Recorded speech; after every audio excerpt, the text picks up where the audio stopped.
ప్రధాన ప్రతిపక్షంగా BRS fail అయింది అన్నారు ఏలేటి మహేశ్వర్ రెడ్డి. బీజేపీనే ప్రతిపక్ష పాత్ర పోషిస్తోంది అంటున్నారు ఆయన.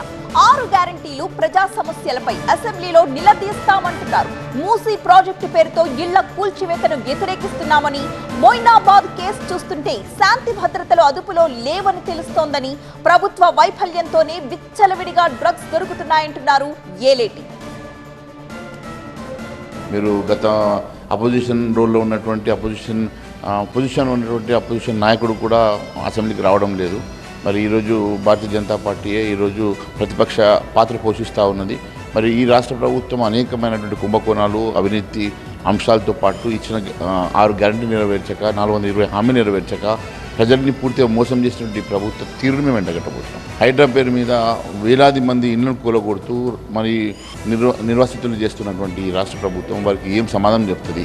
మరి ఏ రాష్ట్ర ప్రభుత్వం అయితే పర్మిషన్స్ ఇచ్చి, వాళ్ళకి ఇళ్ళ పర్మిషన్స్ ఇచ్చి కరెంటు బిల్ తీసుకొని వాళ్ళందరినీ కూడా మరి రెగ్యులరైజ్ చేసినటువంటి రాష్ట్ర ప్రభుత్వం మారగానే అవన్నీ ఇల్లీగల్ అని చెప్పేసి అవన్నీ కూడా ఈరోజు కూల్చడం, మరి అక్కడనే పక్కన ఉన్నటువంటి మరి ఆయన మిత్రులు, వాళ్ళ పార్ట్నర్స్, మంత్రులుగా ఉన్నటువంటి వాళ్ళ పార్ట్నర్స్ ఈరోజు మరి మల్టీ స్టోర్ బిల్డింగ్స్ కట్టుకొని అక్కడ ఉంటే అవి కనబడతలేవు వీళ్ళకి.